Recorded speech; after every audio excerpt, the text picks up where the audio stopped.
I got to tell you, I love board games. Absolutely love them. Anytime I can play it, I am so in. I am there. I'm playing them. And this man that I get a chance to have a chat to on today's podcast, Luke Holdsworth, loves board games as well. But he's doing something far better than I am with these board games. He's helping people integrate best into society, understand themselves a little better, and give them some incredible confidence as well. We're going to hear how role-playing tabletop games are helping those in the neurodiverse community. Himself is autistic and has had to learn a lot of how he needs to work in society. Luke's going to share his story today. Please do like, rate, review, share this with other people. We'd love to get these stories out to more and more people. Let's have a chat with Luke Holdsworth. G'day, Luke. Hey, mate. Good to be here. It's so wonderful to have you with us. And Spectrum Quest is, and I'm reading literally off your website, encourages young autistic and neurodiverse people to develop greater confidence in social and communication skills through evidence-based, face-to-face group tabletop role-playing game sessions, which I love. I mean, I know it's a little long when you read it out, but it doesn't feel as long when you read it on me. But just an incredible idea. How long have you been running this?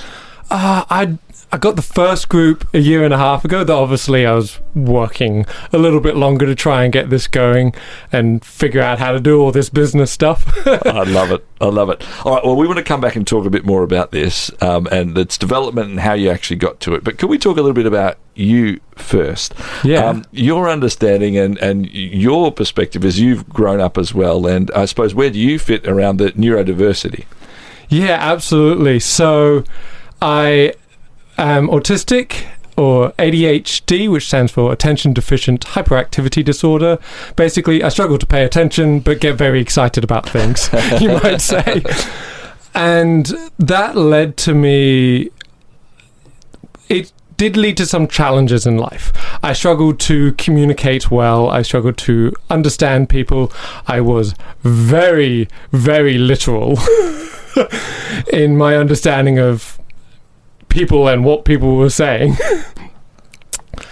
Though I'd say I had a good group of friends, I'd say I had very good parents, my dad personally, yes. And they really helped me out over the years. I think a good example of, I think that summarizes my challenges, there was one time where my sister was in the kitchen and she was singing. And this young autistic child, about 10 to 12 years old at the time, thought to themselves, man, what beautiful singing. Man, I want to encourage my sister in her singing. And so I said, sister, you should take singing lessons. Which is not coming across exactly the way I intended. What I probably meant to say was, hey, your singing is so good, it's so wonderful, you should take it further and get singing lessons to refine it. So, suffice to say, since then, and through a lot of personal development, deliberate work trying to understand people better and grow and getting mentors and a whole heap of things I could talk about, I'd like to say I'm a little better at social skills now that I'm sitting here. But it's also something that from 15, 20 years ago was not talked about in the general conversations as much as it is now as well. And so that's a remarkable credit to you. Let's just, if we can sit around here a little bit more too. The way you even framed it, it feels like to me the fact that, here it is, this is how your brain is. Like it wasn't a choice, this is what your brain is. And so you had to almost learn another language even when it comes to social interaction, right? Like not to take it literally. So how did you actually even go through that process of going, when am I supposed to take what Clayton says literally? When am I supposed to not take it literally? How am I supposed to interact? Like that feels like a lot of incredible work that you're doing in your brain. Some of it just takes time. Some of it comes through experience. I think there's the phrase, wisdom comes with age, but I disagree. Experience comes with age, and our processing of those experiences gives us wisdom, hopefully. Yes. I would say, how did I develop and grow those things? I think some of my mindset was the belief that I could grow, and that in of itself served me. So I held my autistic belief about myself with open hands together. So palms up, if for those listening and want to imagine, instead of gripping it, right, closed hands. Every challenge that I face, and don't get me wrong, I still get overstimulated at times. I still occasionally miss what people are saying and don't always understand the nuance. I'm not perfect. But I always held those things that are typically quote-unquote autistic with an open hand and going, hey, what if this can change? What if this can improve? And I'd also say a lot of credit goes to the people around me. Parents, for one. Absolutely my parents, for one. They taught me how to love the stranger, I would say, and a lot of appreciating different cultures. My friends at school accepting this awkward autistic kid.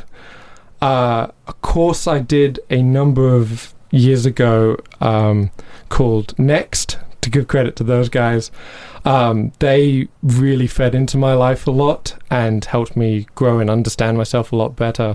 So a lot of people around me who just fed in and accepted me as I was, while also giving me the space to be like, okay, I'm going to push myself. I want to grow. I'm going to read books and listen to podcasts. Yeah. I think that's a lot of where the support came from and the growth and such. Yeah. Now, you've got, multiple qualifications, one around, Certificate 4 in disability, and you've worked a lot with those who are autistic, other neurodiversity areas. You also have a diploma in game design as well, and so these things were a big part of what Spectrum Quest is. Before we get to Spectrum Quest, let's just talk a little bit more around this, the idea of game as well. Was this always part of your growing up, that games and being involved in those sort of ideas was a big part of your world? 110%. I grew up playing like role-playing games on the computer, like this fantasy role-playing game. I also played tabletop role-playing games with friends, like arguably since primary school, with a particular friend of mine way back in the day. And then I loved trying to program games. And even when I was younger, even though I felt like I didn't fully understand people and I was trying to get my head around that, I did find it very interesting trying to understand how people experience game design, experience the process of interacting with each other through that game and the narratives that come around that. And so when I finished school, like, there was no other choice but that game design. I was absolutely going down that road, and I definitely say I haven't stopped since then, just continuing to be looking into a little psychology around game design and how people interact, how do you design them well, how do you program them. I've never really stopped. Nice. But I'd say the other aspect of that is also love of storytelling, love of creating worlds, being in a different place. There's definite times where one of the fantasy games I'd play on the computer called Icewind Dale, and there's this particular scene where you're taking your characters and you're trying to get to basically this bridge that the enemy's trying to destroy, and there's this whole army there, heaps and heaps of enemies, and they set the scene up, they do this little intro, and I remember getting absolute goosebumps after the intro. They're saying, okay, we've got to destroy the bridge, they're coming, we can't stop them, let's just break this down so they can't get support and whatnot. And then the music kicks in. I'm just like, just absolute chills down my spine. And so every time I've been able to, I feel like I've always been trying to create those kind of moments again and again in the stories that I get to tell through role-playing games or get to experience as a player. I'll share one other story which I think illustrates it really well for me. I was a player in a tabletop role-playing game, which I realise we haven't actually explained exactly what it is. So that's a good point. Let's do that. That's let's explain that. So a tabletop role-playing game involves several people sitting around a table, hence tabletop. Who would have thought? And you've got most of the players will create a character. So one might be a wizard, one might be a fighter, one might be a sneaky rogue, or a man of God, a cleric, right? And they're all going to enter a fictional world and go on an adventure, go on this story. And one player is the GM, which means the game master. And some people say dungeon master, but it's the same idea. And they control this fictional world. So this world might be... if you think of Lord of the Rings, I know a lot of people have seen that, so it's probably a good point of reference. You have the adventuring party, bunch of people together who are going on an adventure, in this case to destroy the One Ring. But the GM is the one creating the world. You might say that's Tolkien, who wrote Lord of the Rings. And so if the players go and meet a guard, the GM will be controlling that guard, talking as the guard, and the players, what the players want to do is get past the guard, right? But the guard isn't letting them. And so the players might say, okay, well, what do we do? What do we try here? Well, we could try talking nicely to the guard and just be like, hey, can you let us by? We've got something really important to do. And the game mechanics support that role play. How? Well, the GM might say, that's a good argument, but the guard might be convinced, he might not. This could succeed, this could fail. So we roll usually dice or have some random chance. And if you're really good at persuading people, because your character sheet says so, you might get a little bonus to that. So you're more likely to succeed. But maybe you fail. Maybe it doesn't work. Maybe the guard says, no, I can't just let you go by just because you say so. So the players might have to try something else. They might say, well, let's try bribing the guard. Let's do something a little bit below the board, so to speak. And they might, again, roll some dice, depending on what they say, what they do, and maybe they succeed. And through this back and forth, the story unfolds naturally. We get this big, long journey until the story reaches its natural conclusion. That's great. Everyone working together towards that. So... yeah. Oh, yeah, I was going to share a story. Yeah, go. Look, thank you. That's really helpful, though, right, for people to know. And some might know thoroughly what that is. Yeah. Others might hear it and go, oh, wow, that sounds fantastic. And thanks for that. Some might go, oh, that's not for me. But at least they know that's what it is, right? At least they know what we're talking about here and what it roughly looks like in a very condensed manner. So I was in one of these games as a player. So I had my own character sheet and had a objective I was working on. In this case, I wanted to find my son, and so I didn't know where they were in this fictional world that the GM was running, and I was running around with the other players at the table and deciding what we want to do, where we want to go. And so one of the things we decided to do was talk to this particular High Lord who may have been able to help us and have some information on where my son in this game was. And so we went to talk with him, and I had to interact with him. And I remember, I knew it was fictional. I knew it wasn't real. I'm with a bunch of friends sitting around a table, and I'm sitting there, and my hands are shaking as we're going to talk with this High Lord. I can't even remember this character's name that my friend was playing, and I'm just like, I'm so nervous. Like, what do I say? So much so that the following week, he comes to me afterwards, was like, hey, can you just help me understand, like, what made you say, like, what was going on here? But I remember as well loving it. Even though it's like I'm going through anxiety, I'm absolutely loving the experience because I feel there and I have to just stay calm. Like, how do I deal with this situation? How do I persuade this guy to help me out here who really didn't want to? So it's so fun. Yeah, so I love fun. that. We're going to combine these various parts of Luke's world in a couple of minutes' time as we talk specifically about Spectrum Quest. How did he take his own experience, his understanding, his expertise around game play, his love of this, and say, actually, you know what, I think I might be able to help other people go through different experiences, especially if they have a neurodiverse approach to life.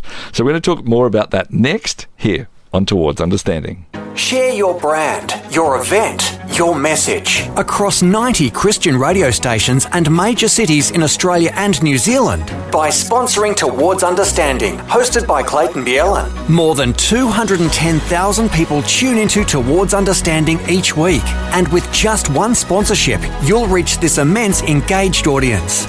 Find out more about this exciting and unique opportunity now on the sponsorship page at positivemedia.com.au. The founder of Spectrum Quest, Luke Holdsworth. Luke, it's good to have you in, and we've been hearing a bit of your story as you've talked about living with autism and your understanding and love of games, especially role-playing games. Mm-hmm. You've done a lot of research and study in both areas of those parts of the world, and you eventually got to a point where you thought, you know what, I actually think my experiences of going through role-playing games and what that's taught me in my world and living with autism might help others. When was that moment that you went, actually, this might all be working together for a different purpose?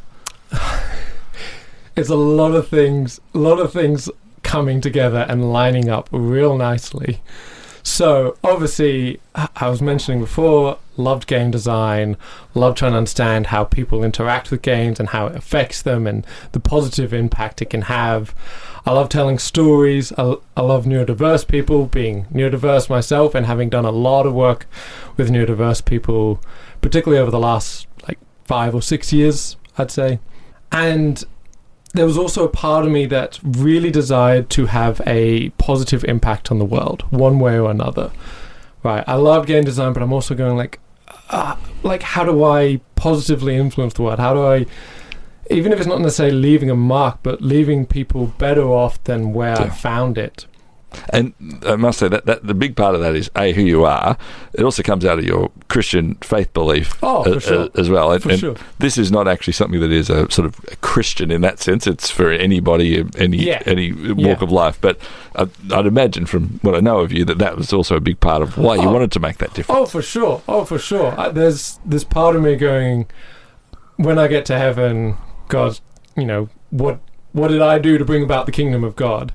I'm sure God's not standing there in a condemnation kind of way, but more of a, there's a phrase, there's a line in the Bible where we will be caught up with him in the clouds. And without diving into a theological discussion, what I understand that to mean is we get to show God when we're reunited with him, hey, look, check out what we've done. Nice. Check it out. Look, I did this here, planted this garden, I did this, I did that. Help make this world a better place and bring about the kingdom of God. And I definitely would say that was a big drive of I want to get to go to God and be like, hey, check it out. I did some good. I did it. And that's great. To be excited with God about that. I love that. Anyway, sorry, so I interrupted, but back to this. It's all part of that. So you want to make a difference, and so then what happened from there? So it was, I think this idea had been stewing on my mind for a very long time. The earliest recollection of this specific idea I can have, I think it was on a train on the way to class for my diploma in games. So this would be 2014, 2015. So way back. And I just had the idea at the back of my mind. And I was still playing role-playing games, but I was like, I don't know if I could do that, maybe. And then grew a lot, had a lot of personal development, increased my ability to engage with the world around me. And then I heard about I think it's 5 years ago, it's hard to remember, I heard about there was research actually saying, hey, role-playing games can help people. There's a lot of what's the word, colloquial, when people, a lot of stories going around of people anecdotal. Anecdotal, that's the word, thank you. So there's a lot of anecdotal evidence as well, and I'm going, wait, this can actually help people, there's evidence behind it as well, backing it. And I get to run games, do game design, I get to tell stories with people, I get to help people grow and leave the world a better place. Because let's be real, a lot of problems we have in the world, I think, come from how we interact with each other. I remember hearing, this was a wild one to me when I first heard it, climate change is a spiritual problem. what? Like, excuse me? Like, I'm listening to this scientist. I wish I could remember their name. Going, yeah, climate change is a spiritual problem. Like, oh, you either onto something or you need to see a therapist, right? there's two ends of the spectrum here. And they went on to explain a lot of the issues we have around climate change. It's not technical. We have a lot of the solutions around that. It's more a spiritual problem. It's how people treat each other, those in power, be considerate of others. And I'm going, and I think the same way about many, many other industries we have in our life. So these people I serve at Spectrum Quest, wherever they go, if they're a little bit better empathizing with those around them and having a bit of curiosity, that's going to do a lot of good in the world. I think that's going to take things a lot further than I could, in so many ways. Very wide impact, I think. So you eventually get to this point and you're like, right, I'm going to start Spectrum Quest. I'm going to start these role-playing games. How often are you running them, and how quickly did people start seeing, man, there is a lot of benefit here? So I think people saw the benefit almost straight away, because there's already like a lot of interest I found in running things like Dungeons and Dragons, which is the most popular type of tabletop role-playing game, and a lot of communities, neurodiverse people serving neurodiverse people, trying to start those things up, which I think is fantastic. Really good to see. For me, though, I saw this and I'm like, this is great, but I want to focus in on what are the elements that help with the social skills, that help with the growth.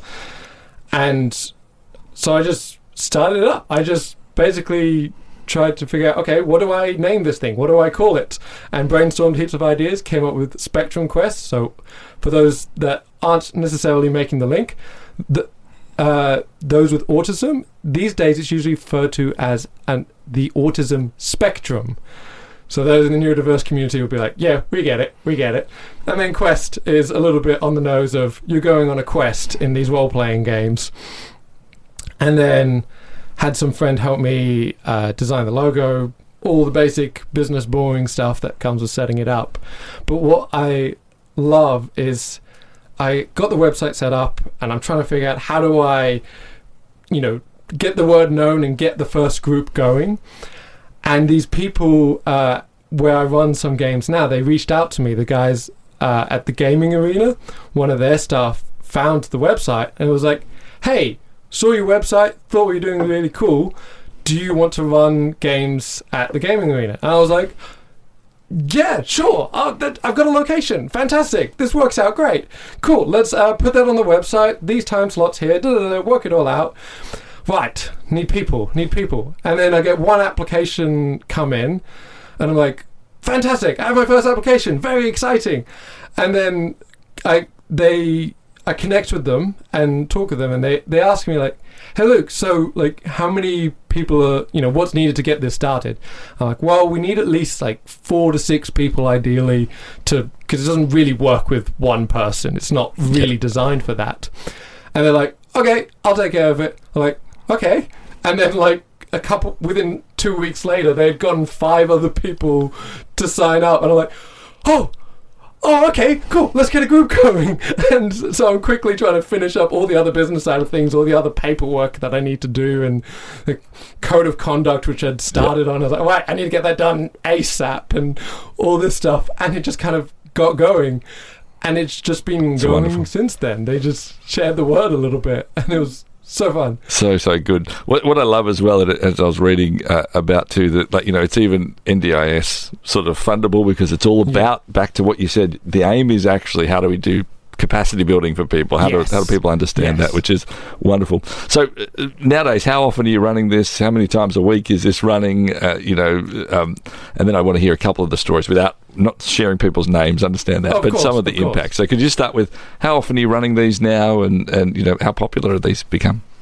So running them basically every week during the term. So the session will be about 2 hours long for younger groups, and if it's an older group that can focus a bit more, we just bump it up to 2.5 hours so we can just do a little bit more of the adventure. And you're running different locations? Yeah, 2 locations at the moment. We have some in Coburg North at the gaming arena. Those guys have been great. I've got 2 groups going there. And in Box Hill, Box Hill Baptist has been very kind enough to give us some space there to run the games. That's wonderful. Yeah, great. Now they are just all Melbourne-based at the moment, and so we understand this radio program, is going around Australia and New Zealand, and so understand that it's not about actually getting everybody to this, but we wanted to talk about the topic as a whole and the opportunities that you're actually seeing around that. So let's actually do a bit of that. So again, without saying people's names, as you've gone into this, you've gone, well, I want to help people. Are there stories that you can share, again, de-identified, that of people who have been better off because they've gone through this process? Absolutely. So let's break down a little bit of why role-playing games can really help with social skills. Just on the surface level, without me getting too nerdy on the specifics here. A large part of it comes down to you basically get to practice social skills in a safe space. You get to experiment and try stuff. So if we go back to that, I think I mentioned in the first half an example of the players meeting a guard, and we want to get past this guard. How do we get past this guard? Well, they can try multiple things. They can try just asking the guard nicely. That might work. That might not. Or they might try bribing the guard, or they might try sneaking past the guard, or maybe they just go, stuff it, we're going to fight the guard, right? It is a role-playing, there is combat mechanics in a lot of role-playing games. But the thing is that I love about it is the outcome is not based necessarily on how well you can actually do those social skills, how well you can perform them, because it comes back to the dice. So the player might say, want some money? It's not very good persuasion, right? But hey, you're role-playing a character who might actually be really good at persuading. And so you roll the dice, you get your bonus because you're good at it, and the guard maybe lets you pass. And so but what you've still done is practice the thing you need to say. You still practiced doing the thing of talking with this stranger and figuring out, how do I say something to this stranger I've never met before, this guard, and persuade them to let me go by. And so everything else that comes after that, all the technical details, which I'll hold off for the moment. I get very excited about this. That's all built off of that. You're practicing these things in a low-risk space. So, one of my favorite moments, I have a few stories that come to mind.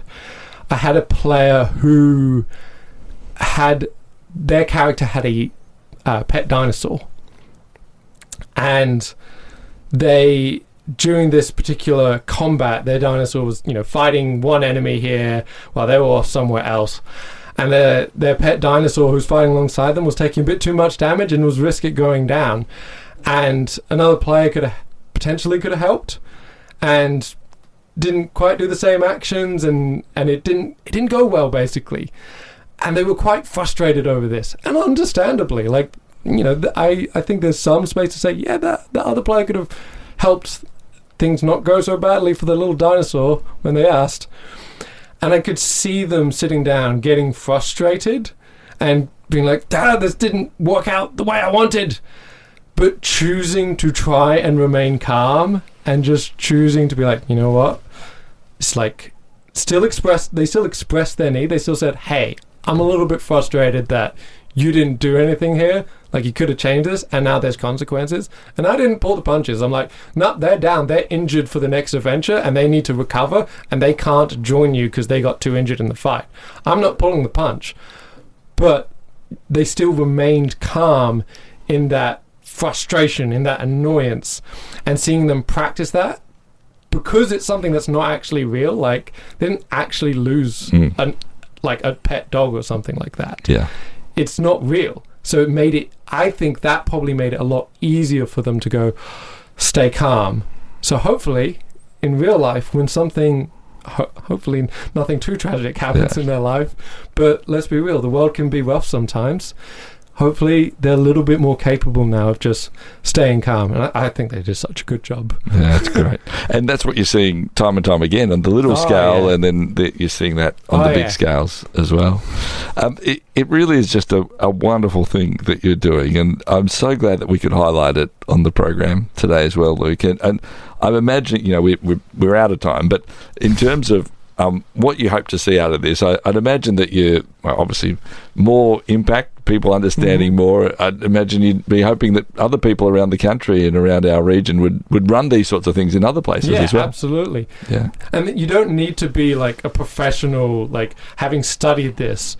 Even just running a game with a bunch of friends, just grabbing a role-playing game, there's lots out there, and just running it with some friends or running it with people who are like, I'm a little bit uncertain, but this I could do. This is fun. This is a bit more structured.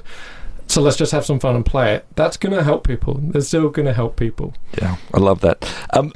If people want to get involved to say, hey, look, could you help me run one of these? Are you open to that sort of idea and to help people, as in, someone in Perth's listening or someone in Darwin's listening and saying, hey, how do I do that? Are you open for having a conversation? Absolutely.